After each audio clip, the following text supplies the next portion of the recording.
Good morning everybody. प्रभूची स्तुती असो की आजचा हा शपथवार त्याने आमच्या आयुष्यात दाखवलं, याबद्दल परमेश्वराच्या नावाला धन्यवाद असो. सर्वप्रथम हा फादर्स डे आपल्या सर्वांना सुखाचा, समृद्धीचा व आरोग्याचा जावो हीच ईश्वरचरणी प्रार्थना. खरोखरच प्रियांनो, ह्या दिवसात आम्हाला आरोग्याचीच गरज आहे आणि ते आरोग्य परमेश्वर आम्हाला पुरवत आहे, ह्याबद्दल त्याच्या नावाला धन्यवाद असो. ह्यावेळेस आपण आपल्या भक्तीला सुरुवात करणार आहोत. स्तोत्र 100 हे वाचून आपल्या भक्तीला आपण सुरुवात करणार आहोत. अहो पृथ्वीवरील सर्व लोक हो, परमेश्वराचा जय जयकार करा. हर्षाने परमेश्वराची सेवा करा. गीत गात त्याच पुढे या. परमेश्वर हाच देव आहे हे जाणा. त्यानेच आम्हाला उत्पन्न केले. आम्ही त्याचेच आहोत. आम्ही त्याची प्रजा, त्याच्या कुर्रातील कळप आहोत. त्याचे उपकार स्मरण करीत, त्याच्याद्वारा स्तवन करीत त्याच्या अंगणात प्रवेश करा. त्याचे उपकार स्मरण करा, त्याच्या नावाचा धन्यवाद करा. कारण परमेश्वर चांगला आहे, त्याची दया सनातन आहे आणि त्याची सत्यता पिढ्यानपिढ्या टिकते. परमेश्वर या वाचलेल्या वचनावर आशीर्वाद पाठव. त्याच्याच नावाला मान महिमा आता आणि सदा सर्व काळ असो. ह्यावेळेस आपण प्रार्थना करूया.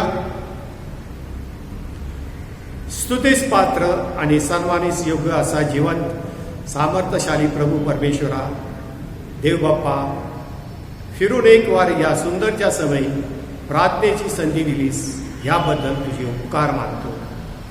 आजचा हा शपथवार आमच्या आयुष्यात जोडला, त्याबद्दल तुझे उपकार मानतो. विशेष करून आमच्या मंडळीसाठी तुझ्याकडे प्रार्थना करतो की ह्या संकट समयी तू आमच्या प्रत्येकाबरोबर आहेस व आमची काळजी घेत आहेस, ह्याबद्दल तुझे उपकार मानतो. त्याप्रमाणे सेशन, महिला मंडळ, तरुण संघ, संडे स्कूल तसेच प्रकाश इंग्लिश मीडियम स्कूल या प्रत्येक घटकावर तुझा विपुल आशीर्वाद पाठव.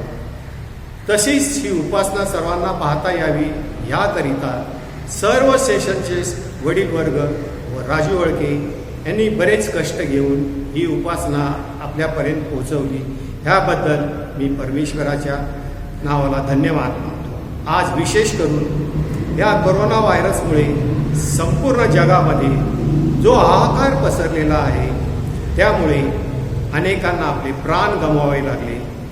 तसेच हॉस्पिटलमध्ये कित्येक रुग्ण आजारी आहेत. त्या सर्वाकरिता तुझ्याकडे लीन व नम्र अंतकरणाने विनंती करतो की प्रत्येकाला तुझ्या हाताचा स्पर्श करून बरे कर. तुला कोणतीही गोष्ट अशक्य नाही, सर्व गोष्टी शक्य आहे. तू वैद्यांचा वैद्य व डॉक्टरांचा डॉक्टर आहेस. तुझ्यावर विसंबून असणाऱ्यांना तू कधीही लज्जित व फजित होत देत नाही, असा आमचा पूर्ण विश्वास आहे. आमच्या ह्या भारत देशाचे पंतप्रधान तसेच मंत्रिमंडळ, प्रत्येक जिल्हा अधिकारी, आरोग्य अधिकारी या सर्वांवर तू आपला आशीर्वाद पाठव. त्याचप्रमाणे सर्व हॉस्पिटल्समधील डॉक्टर्स, नर्सेस, सफाई कर्मचारी हे रात्रंदिवस या रुग्णांची सेवा करत असताना त्यांना लागणारी शक्ती व सामर्थ्य पुरव. तसेच आमच्या देशाची पोलीस यंत्रणा रात्रंदिवस घरदार विसरून देशाची सेवा करत आहेत, त्यांच्यावरही तू आपला विपुल आशीर्वाद पाठव. तसेच मंडळीकरिता आम्ही तुझ्याकडे विनंती करतो की या मंडळीचा ताबा तू घे. आमच्या मंडळीकरिता योग्य असा मेंढपाळ तू देशील, असा आमचा विश्वास आहे. आज तुझ्या वचनातून तुझे सेवक रेव्हरंड पिंपळेकर साहेब बोलणार आहेत. त्यांच्या मुखाला तू स्पर्श कर. त्यांच्याकडून केवळ तुझेच गौरव होऊन दे. प्रार्थनेत कळत नकळत जर काही चुका झाल्या असतील तर दयेने आणि कृपेने क्षमा कर. ही लहानशी विनंती आमचा धन्य तारणारा प्रभू येशू ख्रिस्त याच्याच गोड आणि पवित्र नावाने मागतो, म्हणून तू ऐक. आमेन.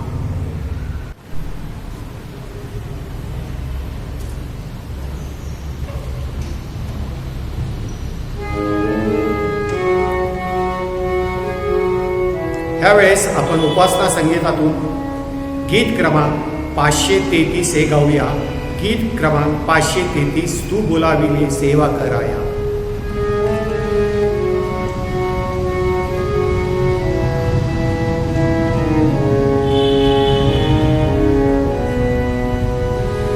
तू बोलाविले सेवा कराया प्रभु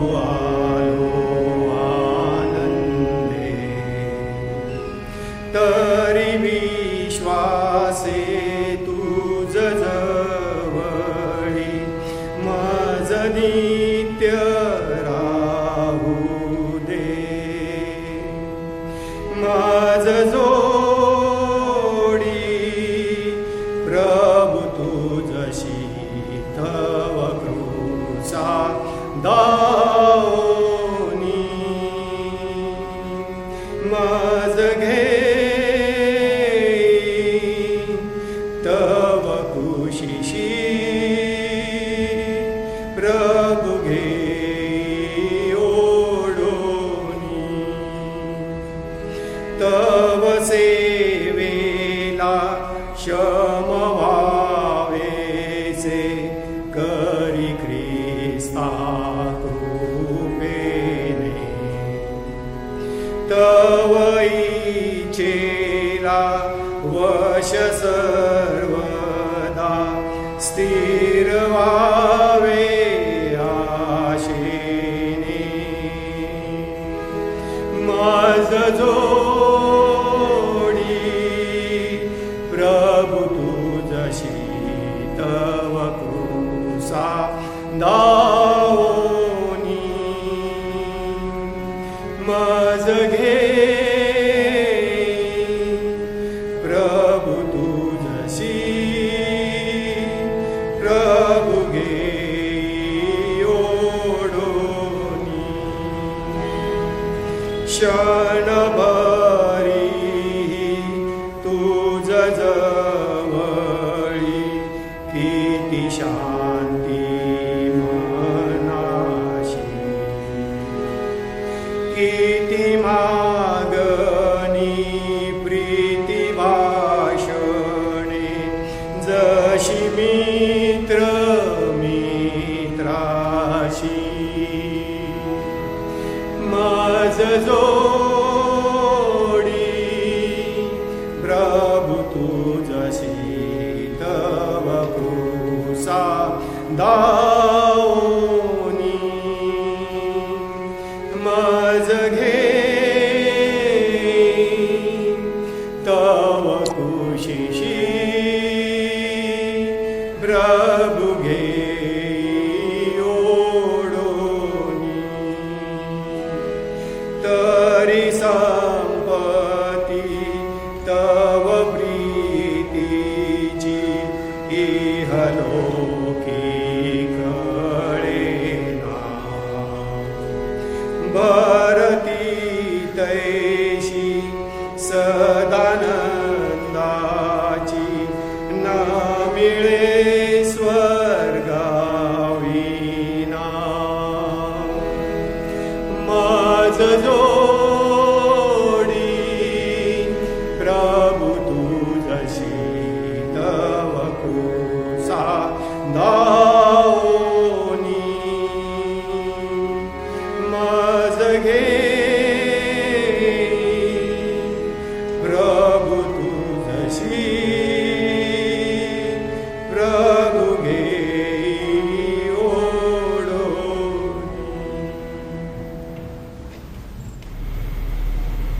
ह्यावेळेस आपण पवित्र शास्त्रातून काय वचने वाचणार आहोत.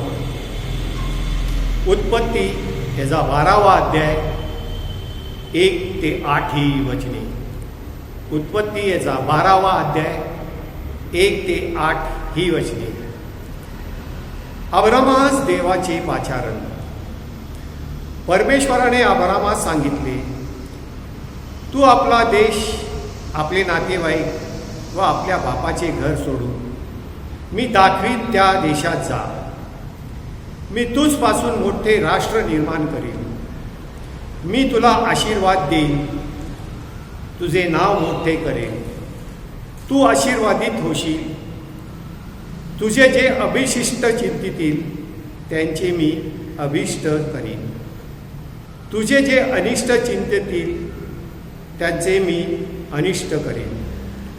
तुझ्याद्वारे पृथ्वीवर सर्व कुळे आशीर्वादित होतील.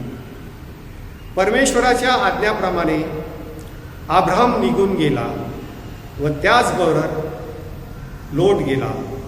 हारान येथून निघते वेळी अब्रामाचे वय 75 वर्षाचे होते.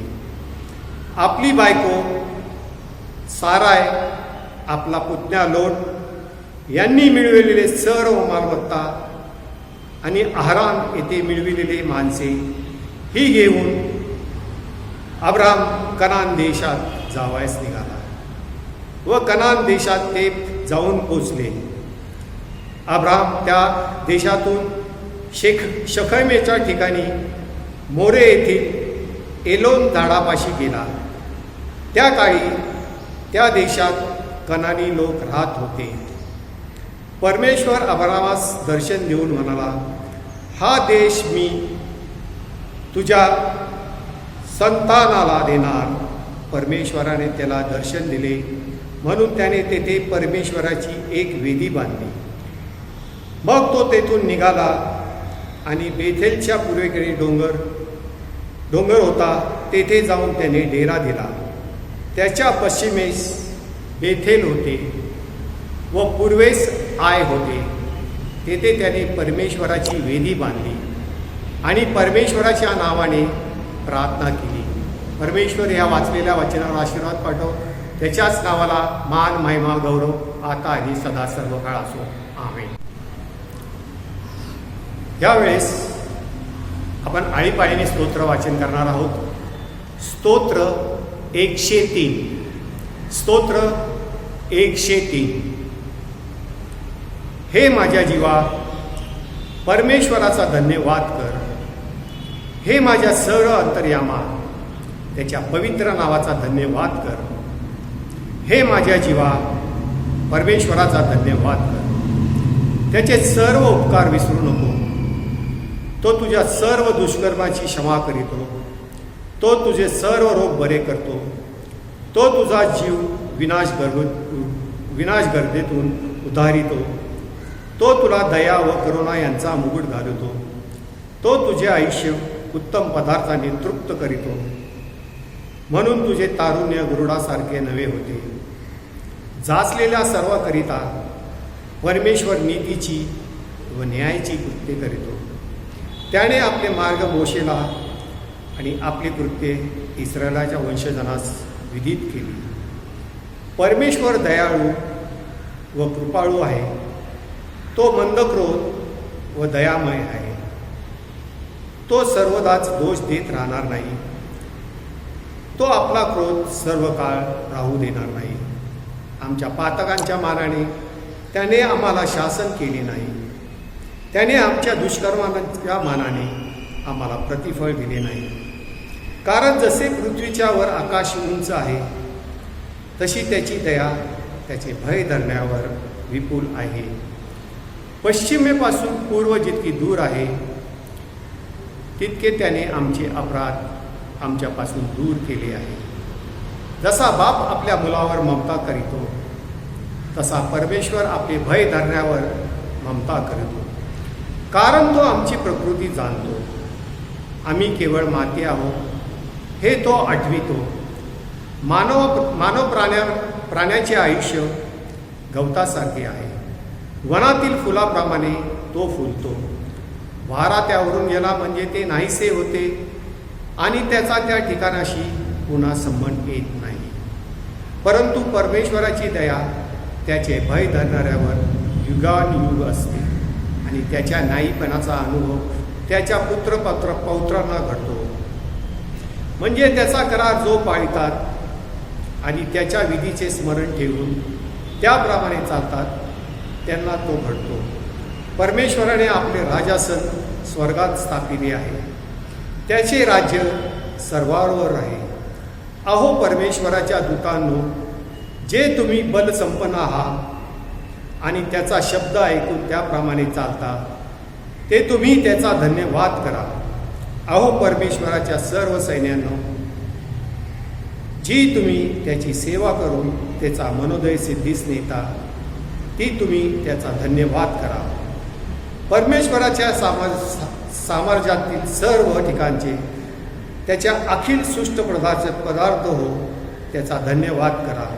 हे माझ्या जीवा परमेश्वराचा धन्यवाद करो. परमेश्वरी वाचलेल्या वचनाला आशीर्वाद पाठव.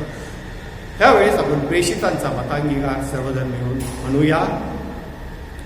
सर्व समर्थ देव जो पिता, आकाश व पृथ्वी यांचा निर्माण करता, त्याचवर मी विश्वास ठेवतो आणि त्याचा एकुलता एक पुत्र येशू ख्रिस्त आमचा प्रभू, जो पवित्र आत्म्याच्या योगाने गर्भरूप झाला, कुमारी मरियेच्या उदरीस जन्मास आला, ज्याने पंत पिलाताच्या वेळेस दुःख भोगिले, ज्याला वधस्तंभी दिले, जो मरण पावला, ज्याला पुरिले, जो मृत्यू लोकास उतरला, तिसऱ्या दिवशी मेलेल्यातून पुन्हा उठला, स्वर्गात चढला व सर्व शक्तिमान देव जो पिता याच्या उजवीकडे बसला आहे, तेथून जिवंतांचा व मेलेल्यांचा न्याय करावयास तो येणार आहे.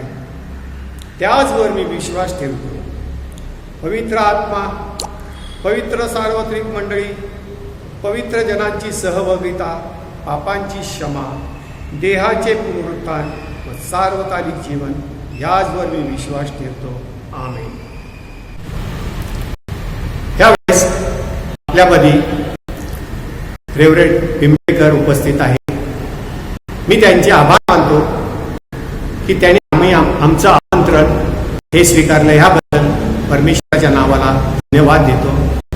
ह्यावेळेस मी त्यांना विनंती करतो की परमेश्वराने जो संदेश दिला आपल्याला तो मंडळीस द्यावा. Thank you very much. आज पितृत्वच्या निमित्ताने देव जो सर्वांचा पिता, त्याला मी वंदन करतो आणि सर्व पितृत्वाचे फाउंडेशन, पाया आणि कळस आमचा देव आहे. आणि त्या संबंधाने चिंतन करून खरं पितृत्व काय आहे आणि देवाच्या दृष्टीने मॉडेल, नमुनाबाज पिता घरामध्ये कसा असावा, त्याचा पवित्र शास्त्रातून काय नमुना आहे, या संबंधाने आपण पाहणार आहोत. या निमित्ताने मी प्रथम मंडळीला सलाम करतो आणि मला या प्रकारची बोलण्याची संधी दिली त्याबद्दल मंडळीचे आभार मानतो. या पितृत्वाच्या निमित्ताने पवित्र शास्त्राकडे आपण बघितलं तर देव सर्वांचा पिता आहे. तो आम्हा सर्वांचे मॉडेल आहे आणि पवित्र शास्त्राची सुरुवात, त्याचा आरंभ देव जो पिता याचकडून आहे. आणि मग विश्वामध्ये देव, जगामध्ये पिता आणि घरामध्ये पती आणि पिता, कुटुंब प्रमुख, या सर्व भूमिका या नावाखाली, या शीर्षकाखाली येतात. आता देवाच्या वचनातून बघायचं झालं तर ज्याला देवानंतर पिता म्हटलेलं आहे, आबा म्हटलेलं आहे, तो फक्त एकटा अब्राहम आहे. आणि म्हणून अब्राहमाला पिता म्हटलं. एवढंच नव्हे तर तो हे जग सोडून गेल्यावरही त्या श्रीमंत माणसाने हे बापा अब्राहमा अशी हाक मारून मानवातलं त्याचं पितृत्व चिरंतन आहे हे त्याने दाखवून दिलं. आता हा अब्राहम पिता म्हणून त्याचं पितृत्व कसा सिद्ध करतो, कुठल्या गोष्टीने ते आपल्याला कळतं की तो खराखुरा पिता आहे. आणि त्याच्याविषयी म्हणताना अब्राहम हा विश्वासू माणूस, the man of faith Abraham, असं त्याच्याविषयी म्हटलेलं आहे. आणि ही गोष्ट आपल्याला शास्त्रामधून उत्पत्तीचा ग्रंथ याचा 12वा अध्याय आणि त्याच्या पहिल्या वचनापासून पाहावयास मिळते. कुठल्याही पित्यामध्ये या खालील 4 गोष्टी असल्या पाहिजेत देवाच्या वचनानुसार. आणि अब्राहमाविषयी असं म्हटलेलं आहे की त्याने देवाने जेव्हा त्याला पाचारण केलं तेव्हा, आणि पुढे 15व्या अध्यायामध्ये त्याच्याविषयी म्हटलेलं आहे की ह्या अब्राहमाचा विश्वास थोर आहे आणि त्याचा विश्वास त्याला न्यायी ठरवणार आहे. आणि म्हणून 15व्या अध्यायामध्ये म्हटलेलं आहे की अब्राहमाने विश्वास ठेवला आणि देवाने ते त्याला नीतिमत्व असे गणण्यात आले. आणि म्हणून प्रथम गुण पितृत्वामध्ये काय असावा, तर त्याने त्याला न्यायी ठरवणारा विश्वास त्याच्या ठाई असला पाहिजे. पुष्कळ वेळा आपल्या समाजामध्ये ख्रिस्ती लोकांमध्ये मंडळांमध्ये पितृत्वाला ही भूमिका पार पाडता आली नाही. आणि म्हणून विश्वास, त्याने स्वतः विश्वास ठेवला आहे की नाही. एखाद्याला पती बनण्याची संधी येते तेव्हा त्याची चौकशी होत नाही की याने विश्वास ठेवला आहे का. जर विश्वास ठेवला नसेल तर न्यायत्वाचा, देवाच्या न्यायत्वाचा अनुभव त्याला येणार नाही. आणि म्हणून पितृत्वाचा प्रथम गुण आहे की तो विश्वासाचा खंबीर मॉन्युमेंट असला पाहिजे.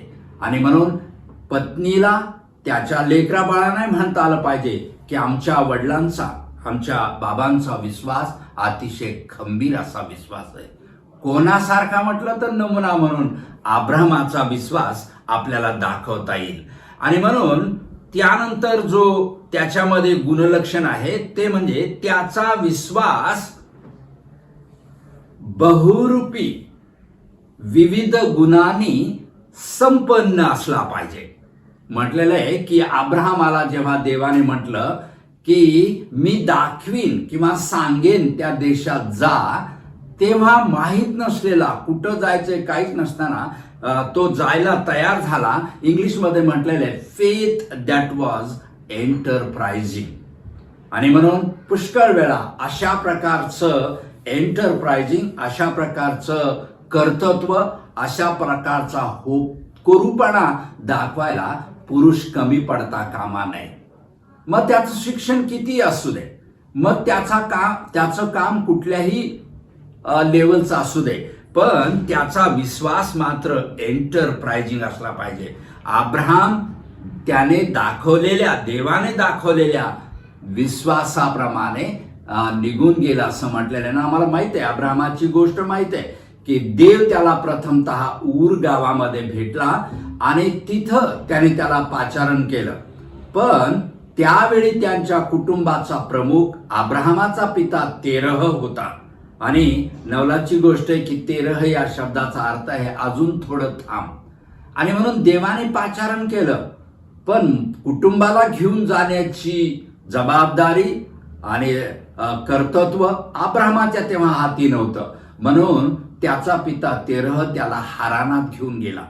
आणि म्हणून देवानं त्याला पाचारलं होतं, ही गोष्ट पुढे ढकलली पण रद्द केली नाही.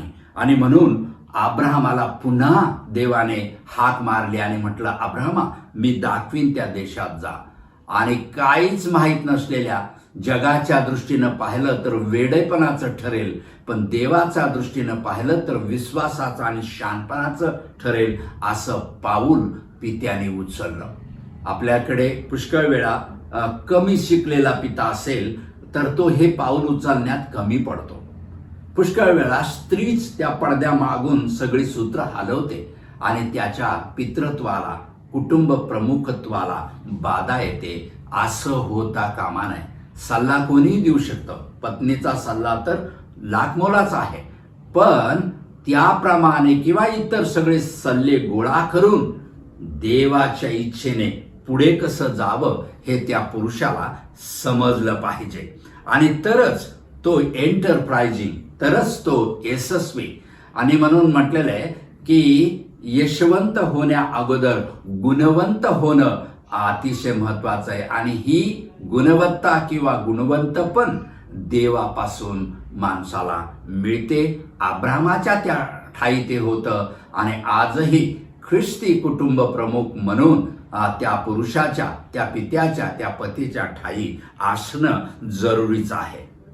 तिसरा महत्वाचा गुण पतीच्या किंवा पित्याच्या ठाई असावा तर म्हटलेलं आहे की त्याचा विश्वास साक्ष देणारा असावा. आता साक्ष काय आहे? आपण जो शास्त्र भाग आता वाचलेला आहे त्याच्यामध्ये 7व्या वचनात म्हटलेलं आहे की परमेश्वर अब्राहामास दर्शन देऊन म्हणाला, हा देश मी तुझ्या संतानाला देणार. परमेश्वराने त्याला दर्शन दिले म्हणून त्याने तेथे परमेश्वराची वेदी बांधली. विश्वासाचा तिसरा घटक आहे की त्याच्या विश्वासाचं दर्शन. आणि म्हटलेलं देवाने त्याला दर्शन दिलं आणि दर्शन त्याचा उपयोग त्याने आपली साक्ष प्रकट करण्यामध्ये केलं आणि म्हटलेलं त्याने वेदी बांधली. आणि म्हणून घर बांधण्याच्या आधी जिथं कुठं आपण असतो तिथे आपली आधी वेदी असली पाहिजे आणि त्या वेदीचं दायित्व कुटुंब प्रमुखाकडे आहे. आणि म्हणून कुटुंबातला पिता, आपली पत्नी, आपली लेकरं यांना देवाच्या समक्षतेभोवती, ज्याला वेदी म्हटलेलं आहे, आणि नव्या करारामध्ये आपण म्हणतो की जेथे दोघे किंवा तिघे माझ्या नावाने जमले आहेत तेथे त्याचमध्ये मी आहे. आणि म्हणून घरात आराधना होते तरच त्या कुटुंबाला मंडळीत आराधना करण्याची इच्छा होणार, आवड असणार आणि तिकडे प्रभुवारी लक्ष लागून राहणार. आणि पुष्कळ वेळा पिता अशा बाबतीत कमी पडला तर कुटुंब गोंधळलेलं आणि आपल्या जीवनामध्ये फोकस नसलेलं अशा प्रकारे ते वाढत असतो. आणि म्हणून कुटुंबाचा, पितृप्रमुखाचा तिसरा गुण आहे त्याच्या विश्वासाची साक्ष. आणि म्हणून कुटुंबियांना सुद्धा म्हणता आलं पाहिजे, आमचे वडील कधी खोटं बोलणार नाही, आमचे वडील कधी आराधना चुकवणार नाहीत, आमचे वडील देवाचं दर्शन झालेलं विश्वासाचे एक घटक आहेत. आणि त्यानंतर चौथा जो गुण आहे की म्हटलेलं आहे की त्या पित्याला, त्या पितृत्वाला पावित्र्याची जोड असली पाहिजे. व्यवसाय त्याचा कोणताही असू दे, म्हटलेले की कुठल्याही कमाईला नीतिमत्वाची जोड हवी. काम कोणतंही असू दे त्याला प्रामाणिकपणाची जोड हवी. आणि ती नसेल तर आपल्या घरचा पुरुष पैसा कसा आणतो हे स्त्रीला माहीत नसेल, त्या कुटुंबाला माहीत नसेल तर त्या कुटुंबाची वाढ कुठंतरी खुंटते. आणि म्हणून पावित्र्याने युक्त जीवन जगणारा, घरातील लेकरांना, मुलांना म्हणता आलं पाहिजे मला माझ्या पप्पांसारखं, माझ्या वडिलांसारखं व्हायचं आहे. आणि त्यातला जो चौथा गुण आहे त्याच्या आयुष्यातली पवित्रता, सॅन्क्टिफिकेशन, त्याचं जीवन पावित्र्याने युक्त असं असलं पाहिजे. आणि ते 8व्या वचनात सुद्धा नोंदवलंय. मग तो तेथून निघाला आणि बेथेलच्या पलीकडे डोंगर होता तेथे जाऊन तेथे त्याने डेरा दिला. पण हे लक्षात आता आलेलं आहे की डेरा देण्याच्या आधी त्यांनी वेदी बांधली. आपलं घर कोणतंही असो, किरायाचा असो, भाड्याचा असो, स्वतःचा असो, त्या घरामध्ये कुटुंबाला आराधनेची वेदी असली पाहिजे. आणि त्याचा प्रमुख, कुटुंब प्रमुख हा आहे, पिता आहे, वडील त्याचे प्रमुख आहेत. आणि म्हटलेलं आहे, आणि मग प्रश्न येतो डेरा कुठं द्यायचा. तो कुठेही असू दे, जंगलात जरी ती वस्ती करून असले तरी तिथे मात्र त्यांच्या घरामध्ये वेदी असली पाहिजे. आणि म्हणून त्याचा विश्वासाचा दुसरा आधार, दुसरं सामर्थ्य आहे पावित्र्याने युक्त जीवन. आणि म्हणून त्याची त्या कुटुंबामध्ये, मंडळीमध्ये आणि जिथं तो काम करतो त्या ठिकाणी सुद्धा त्याच्या पावित्र्याची, त्याच्या सँक्टिटीची साक्ष सर्वांमध्ये असली पाहिजे. कुठल्याही व्यवसायाकडे तो असो, कुठल्याही ठिकाणी तो असो, त्यांना म्हणता आलं पाहिजे की हा माणूस कधी खोटं बोलत नाही. आणि म्हणून त्याचा आधार, त्याची ताकद त्याच्या पावित्र्याने युक्त जीवन जगण्यामध्ये आहे. 5वी गोष्ट त्याच्या पितृत्वाचा जो प्रमुख गुण आहे तो आहे त्याचा विश्वास मल्टिप्लाइंग म्हणजे वाढ करणारा असला पाहिजे. आणि ही गोष्ट आपल्याला त्याच्या दुसऱ्या वचनामध्ये दिलेली आहे, 12व्या अध्यायाच्या दुसऱ्या वचनामध्ये. मी तुझपासून मोठे राष्ट्र निर्माण करेन, मी तुला आशीर्वाद देईन, तुझे नाव मोठे करीन, तू आशीर्वादित होशील. हा विश्वासाचा 5वा घटक आहे. आणि या बाबतीमध्ये ते कुटुंब आणि कुटुंब प्रमुख, घरातली सर्व माणसं साक्षी देणारी असली पाहिजेत. कारण साक्षीशिवाय मंडळीची, देवाच्या विश्वासाची, सुवार्तेची वाढ होत नाही. आणि म्हणून खरं विश्वासनीय कुटुंब आणि त्या कुटुंबाचा प्रमुख हा अनेकांना सुवार्तेच्या द्वारे आपल्याकडे आणणार असलं पाहिजे. त्याची साक्ष अंतिम असली पाहिजे. त्याला लोकांनी म्हटलं पाहिजे की यांची साक्ष आहे. आणि मला परत जोडू द्या की हा 5वा गुण त्याच्या विश्वासाशी संबंधित आहे. त्याने स्वतः विश्वास ठेवला नसला तर त्याला साक्ष देता येणार नाही. आणि साक्ष देता आली नाही, सुवार्ता प्रगट करता आली नाही, तर त्याच्याद्वारे मंडळीत कधीही भर पडणार नाही. आता यानंतर हे फाउंडेशन, हा पाया, मूलभूत पाया शास्त्रामधून पाहिल्यानंतर आता आपल्या भारताचं एक जनरल म्हणून चित्र ख्रिस्ती समाजाचं, त्यानंतर महाराष्ट्राचं, आपल्या मंडळातलं चित्र बघूया. या बाबतीत आपला महाराष्ट्र, आपली कुटुंब कुठल्या बाबतीत फेल्युअर ठरली आहेत, अपयशी ठरली आहेत.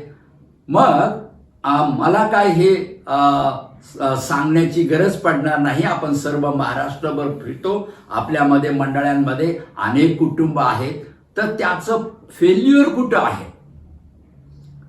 मुलगा पाहताना आपण काय बघतो?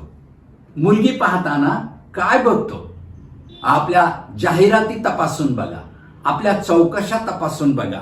पाहताना इकडे शहरामध्ये ही चौकशी करतात की किती शिकलेला आहे, गव्हर्नमेंट जॉब आहे की नाही, किती पगार आहे वगैरे, स्वतःचं घर आहे की नाही वगैरे.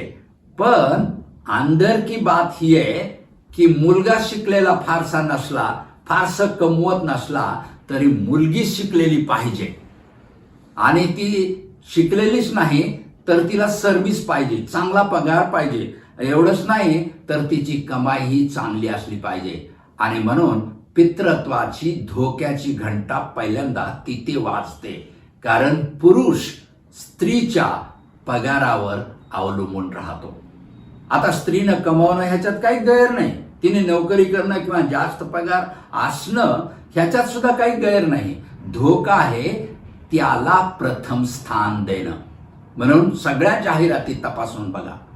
आणि मग आपल्याकडे ड्रॉप आऊट झालेली मुलं वयानं वाढली, लग्नाचं वय झालं, पण कमाईला लागली नाही, शिक्षणाने आपलं जीवन समृद्ध केलं नाही. आणि मग अशी मुलं ख्रिस्ती समाजातली मेडिकल कॉलेज, हॉस्पिटल किंवा कोणतंही हॉस्पिटल त्याच्या भोवती फिरतात. कारण आपल्याला एखादी कमावणारी नर्स मिळावी. किंवा BEd कॉलेजच्या भोवती फिरतात कारण शिक्षिका झालेली मुलगी मिळावी. आणि त्यानंतर तुमच्या लक्षात येईल की हा मुलगा पुढे आदर्श पती, आदर्श पिता होण्याची जी त्याची संधी आहे, त्याचं प्रिव्हिलेज आहे, तो ते गमावून बसतो. आणि मग त्याचं कुटुंबामधलं महत्व तेवढंसं राहत नाही. पत्नीलाही ते लक्षात येते आणि पुढे मुलांना लक्षात येतं. कधी कधी बोलताना पत्नी असं म्हणून जाते आपल्या लेकरांसमोर, ती अपमान करते की तुझ्या पप्पांना तर काही कळतच नाही. आणि या प्रकारे त्याचं जे कुटुंब प्रमुखत्व आहे ते धोक्यात येतं. आणि ते आर्थिक निकषामुळे आहे. आणि म्हणून मला हे सांगायला आवडेल की जास्त शिक्षण नसेल, लग्न हे लग्न आहे, एकदा पसंती झाली, लग्न पार पडलं, पण त्याने घरात बेकार राहता कामा नये. त्याने आपल्या निडळाच्या घामाने, त्याचं कोणतंही काम असू दे, पत्नीपेक्षा कमी पगार असेल, पण तो घरात आणला पाहिजे. आणि घरातल्या लोकांनी सुद्धा त्याला कमी न लेखता त्याच्या घामाची किंमत करायला शिकलं पाहिजे. आणि असं जिथं होत नाही तेव्हा नवरा बायकोचं कंपॅरिझन सुरू होतं, तुलना सुरू होते आणि आपण हे विसरून जातो की आपल्या घरातला पती, आपल्या घरातला पिता याचं स्थान आढळ आहे. पण त्याने ते ढळवलं किंवा कुटुंबानेच ते बाजूला सारलं तर असं कुटुंब बॅलन्स कुटुंब म्हणून वाढत नाही. तिसरी गोष्ट त्यातलीच एक अशी आहे की कुटुंबाचं प्रमुखत्व कसं धोक्यात आलं आहे. धार्मिक गोष्टीला कमी महत्व देणं. कधी कधी घरातल्या नुसता पुरुषच मंडळीत जातो आराधनाला किंवा तो एकटाच बायबलशी निगडीत असतो, कुटुंब त्याकडे लक्ष देत नाही किंवा पुष्कळ वेळा कुटुंबाचा कुटुंब म्हणून महत्वाचे निर्णय घेण्यामध्ये त्याला समाविष्ट करण्यात येत नाही. आणि या समाजामध्ये आता गेली मी 50-60 वर्ष पाहतो आणि माझ्या लक्षात येतं की हे कुटुंब दुबळेपणाकडे हेडिंग करते, पुढे जायला लागते आणि मग प्रॉब्लेम आल्यावर, समस्या आल्यावर त्यांच्या लक्षात येतं की आपलं कुठंतरी चुकलं आहे. आणि म्हणून तरतुदीचं जीवन कधी कधी आता आपल्या ख्रिस्ती कुटुंबांमध्ये अनेक वेळा पाश्चिमात्य संस्कृतीचा प्रभाव आहे आणि त्या प्रभावाला त्याच्या 2 गोष्टी असतात. पाश्चिमात्य माणसं घडीसाठी जगतात, पिढीसाठी नाही. आणि म्हणून ते आपल्या कमाईतलं चांगलं नीट प्लॅनिंग करावं, त्याच्यासाठी पुढील गोष्टीसाठी सेव्हिंग करावं, पावसाळ्यासाठी काही राखून ठेवावं आणि नवरा बायको एक मताने या गोष्टी करत असले तर त्या कुटुंबाला या गोष्टीमध्ये यश येतं. पण आपल्याकडे ते येताना दिसत नाही. तिसरं महत्वाचा मुद्दा आहे की काय पाहून मुलाची किंवा पतीची निवड होते. पुष्कळ वेळा सौंदर्य पाहून, रंग पाहून, कमाई पाहून, अशा जगी गोष्टी, जग ज्या गोष्टीला महत्व देते त्याच गोष्टी देवाचे लोक पाहू लागले तर कुटुंब हा जसा मंडळीचा घटक आहे आणि त्या कुटुंबाचा कुटुंब प्रमुख पिता आहे आणि यामध्ये फेल्युअर यायला लागतं. आपले लोक त्यामध्ये माग जायला लागतात आणि आज कुटुंबामध्ये तेच आपल्याला दिसतं. आणि त्यासाठी म्हणून आपल्याला आपल्या जीवनातले लँडमार्क ज्याला आपण म्हणू किंवा द्योतक म्हणू किंवा केंद्रबिंदू म्हणू तो कुटुंबाला फिक्स करता आला पाहिजे. आता अलीकडे तर लग्न ठरवताना मुला मुलींना एकमेकांना भेटण्याची संधी आहे आणि ते भेटणं ग्रुपमध्ये, समूहामध्ये असावं. दोन्ही कुटुंबाचं हेल्दी रिलेशन असेल तर एकमेकांना चर्चा करता यावी यासाठी की पुढे कुटुंबाची निकोप वाढ करताना काही प्रॉब्लेम येऊ नयेत. आता दुसरी गोष्ट अशी आहे की प्रॉब्लेम येतात पण देवाच्या साह्याने ते सोडवता येतात. आणि मी अनुभवाने सांगेल की हे जे मी आता बोलत आहे ते 100% सगळ्याच कुटुंबाच्या बाबतीत खरं आहे असं नाही. कित्येकाने अतिशय सुंदर रीतीनं, अतिशय धार्मिक रीतीनं, अतिशय आध्यात्मिक बलानं आपली कुटुंब वाढवली आहेत महाराष्ट्रामध्ये. पण मी जे चित्र सांगत आहे ते मेजॉरिटीचं चित्र आहे, बहुसंख्याकांच्या या कुटुंबामध्ये ते आहे. तिसरी महत्वाची गोष्ट की मुलगा निवडताना रंग, जात, पद, पैसा, प्रतिष्ठा याच्यावर आधारित निवडत असले तर कोणीतरी म्हटलेलं आहे की Christ came to save souls not the skins.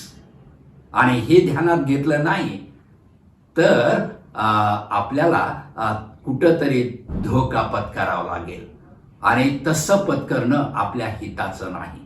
आणि आपल्या समाजामध्ये दुसऱ्या समाजातून आपण आलो, दुसऱ्या धर्मातून आलो, कोणी काल आलं, कोणी आज आलं, कोणी परवा आलं, पण तिथली मूल्य जी ख्रिस्ताची मूल्ये, जी बायबलची मूल्ये नाहीत अशी मूल्ये जेव्हा आपल्या समाजाला आपल्या कुटुंबाला डॉमिनेट करायला लागतात, तेव्हा तिसरा एक धोका त्यामुळे होतो.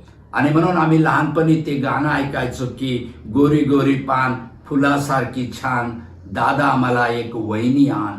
पण मी पुष्कळाला म्हटलं की अजून आपल्या समाजात आणखी एक गाणं यायचं आहे, ते म्हणजे काळा काळा छान सिंहासारखा वान, अक्का मला एक भाऊजी आण.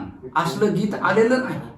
आणि म्हणून गुणाची कदर करताना रंगावर, जातीवर, पैशावर, पदावर आपण अवलंबून राहिलो तर आपण आपल्या कुटुंबासाठी धोका पत्करण्याची फार शक्यता आहे, आणि ते होता कामा नये.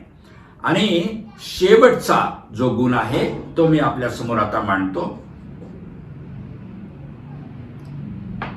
आणि अब्रामाच्या बाबतीत बोलताना देवाने त्याला म्हटलं, आणि ही गोष्ट 18व्या अध्यायात दिलेली आहे उत्पत्तीच्या, की देवाला वाट लावीत अब्राम चालला होता. आणि तेव्हा देव आपल्या मनात म्हणाला, ते स्वगत आहे तिथे, की जी गोष्ट मी आता करणार आहे ती अब्रामापासून कशी लुपवून ठेवू. कारण अब्रामाने माझ्या मागे येण्याचा, आपल्या कुटुंबाला आपले नियम, माझे नियम आणि निर्णय शिकवण्याचा पक्का निश्चय केला आहे, तर मी त्याच्यापासून कसा लपवून ठेवू.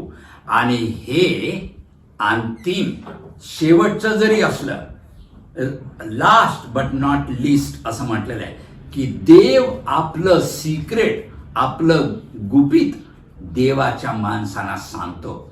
आणि कुटुंब प्रमुख म्हणून देव आपल्याला काय शिकवत आहे हे पित्याला माहीत पाहिजे. आणि अब्रामाला जसं म्हटलेलं आहे की अब्राम आमचा पिता, त्यालाच प्रथम बाबा अशी हाक मारली. देवानंतर पवित्र शास्त्रामध्ये अब्राम हाच पिता म्हणून पुढे येतो. आणि मग या प्रकारे, अशा प्रकारे कुटुंब प्रमुख, ज्याला देव आपली गुपित उघड करतो, आणि ज्या पित्याला, ज्या पतीला आपलं गुपित देव प्रगट करतो, त्याचा महिमा, त्याचं महत्व किती मोठं आहे. आणि मला आपल्याला सांगू द्या की प्रत्येक पती आपल्या कुटुंबाचा आत्मिक हिरो आहे, हे त्याला नम्रपणे कळायला हवं. आणि त्याच्या कुटुंबियांना सुद्धा आपल्या पितृत्वाचं हे महत्व आहे. आणि अशा प्रकारचा कुटुंब प्रमुख, कुटुंबाचा आत्मिक हिरो असण्यात, त्या कुटुंबाचं मार्गदर्शन करण्यात आणि त्यांना देवाच्या दिशेने, देवाच्या मार्गाने पुढे नेण्यात त्याला यश आलं, की माझी खात्री आहे आपली कुटुंब समृद्ध, स्वरूपवान आणि ताकदीने, आत्मिक ताकदीने पुढे जातील. आणि अशा कुटुंबाने बनलेल्या मंडळ्या महाराष्ट्रामध्ये, भारतामध्ये, जगामध्येही देवाचं गौरव करणाऱ्या ठरतील. आणि अशा प्रकारे देवाचं गौरव करण्याचा पहिला मान कुटुंब प्रमुखाला, पित्याला आहे. आणि म्हणून जिथून आपण आलो तिथं म्हटलेलं होतं की पितृदेव भव. आपण पित्याला देव मानत नाही, पण आपल्या चारित्र्याचा, आपल्या मार्गदर्शनाचा केंद्रबिंदू मानतो. आणि हा केंद्रबिंदू चालू राहिला, कुटुंब प्रमुखाचं महत्व ओळखलं, पित्याची जागा त्याला दिली, आणि पित्यानेही ती केवळ मागून घेतली नाही, हिरावून घेतलेली नाही, तर देवाच्या साह्याने, विश्वासाने, देवाच्या वचनाच्या सामर्थ्याने ती मिळवलेली असावी. तर मग असं कुटुंब, त्याच्यासारखं सुंदर कुटुंब जगात कुठंही नसणार. देव करो आणि आमच्या या मंडळांमध्ये अशा प्रकारचा कुटुंब प्रमुख तयार हो, त्याला कुटुंबाचं मार्गदर्शन करता यावं. आणि या प्रकारे ख्रिस्तभरित, ख्रिस्त केंद्रित आणि ख्रिस्त नियंत्रित पिता असेल तर त्या कुटुंबाची ताकद, त्या कुटुंबाचं मोठेपण सगळ्यांच्या दृष्टीस आल्याशिवाय राहणार नाही. देव आपला सर्वांना आशीर्वाद देव. पुन्हा एकदा हॅपी फादर्स डे म्हणून मी माझं चिंतन या ठिकाणी थांबवतो. आपण जे देवाचं वचन ऐकलं ते आपणा सर्वांना आशीर्वादित करो.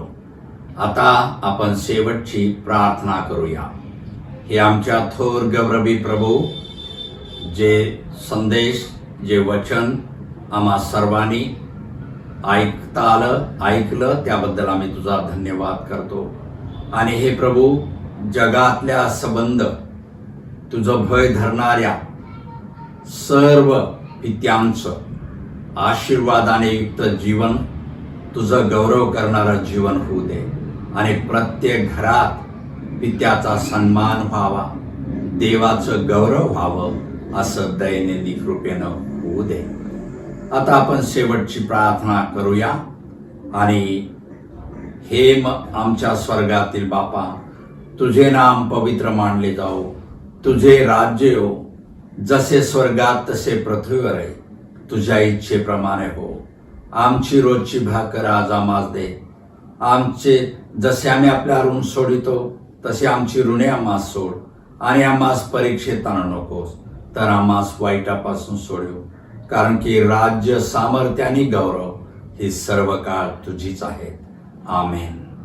आता देव जो पिता, स्वर्गाचा पृथ्वीचा निर्माण करता, सदा जीवी, अनंतकालिक, गौरवी थोर परमेश्वर, त्याची प्रीती, आमच्या प्रभू ख्रिस्ताची कृपा आणि पवित्र आत्म्याची सहभागिता आम्हा बरोबर, इथे ऐकणाऱ्या सर्व प्रियजनांबरोबर आणि देवाच्या सर्व लोकांना जिथे कुठे असतील त्यांच्याबरोबर असो. आमेन.